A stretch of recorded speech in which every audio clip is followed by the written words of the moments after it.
crossover. Asian parents are concerned about the detrimental effect that they feel white culture will have on their children, westernising them and causing them to reject their own culture. A lot of Asian youths go to discos and play in bands, and they're not actually rejecting their Eastern culture, but their parents think they are, just because they are doing what they are doing, you know. I feel young Asians don't have enough opportunities to voice their problems and ideas. Alien Culture is an Asian band that I think express feelings familiar among young Asians. 1, 2, 3, 4. First generation, living good, second generation. God in a culture crossover. If don't DJ talk how to break the frontier, take the dance from what we're about. We just want to live out our lives, running across and sing and shout. What we're doing with our songs is we're not preaching to anyone. We're not saying go out and do this and do that. What our lyrics are what's happened to us.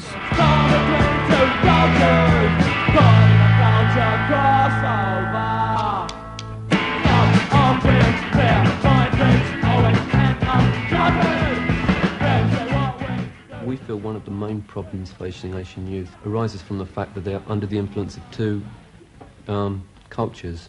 Eastern culture influence coming mainly from the parents, and the Western from the media, schools, and often this results in real problems in terms of identity crisis for Asian youth. I mean, they don't know what to do, what culture should they adopt. There's no way you should cut out the English culture or the Western culture. I don't know why you can't be happy with both cultures. It's a two-way problem between the children and the parents. They've got to compromise both ways. It's no one person's fault.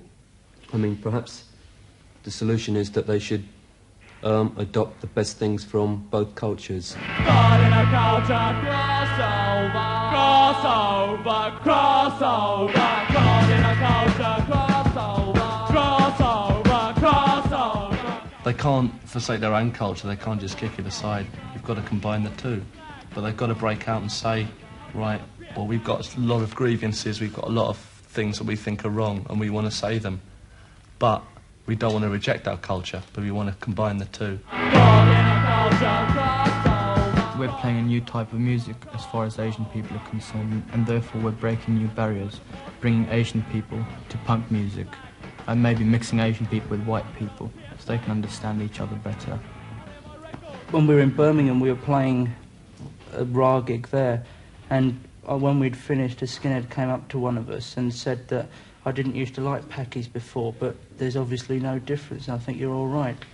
And it's that sort of image, because what's been happening is that a lot of people think that Asians don't mix and that they want to stand outside, but that's not true. I think the feeling definitely of the band and of quite a lot of our friends, and I'm sure a vast number of other Asian youth, is that we are here to stay in Britain and we are here to fight, and we've got to stand up for what we believe in and for what we want. I think the thing to do is organise more, not just react to anything. Organise more, get involved in outside organisation with white people, with black people. The only way we can do it is together, not just be insular as some organisations are. If Asian kids were to do that, to actually join with white movements, with whoever's interested, because there's a hell of a lot of people interested in fighting for the problems that Asian kids have got to contend with. And if they were to join with us, then we'd be pleased to have them. Asian youth are where you've been. Asian youth, you wanna be free. I think it is time we were seen. You don't have to be militant, but I think we should get out and become involved in organising our own lives. Our parents have nothing to worry about. We're not rejecting them, but we have ourselves to think about. We are here to stay.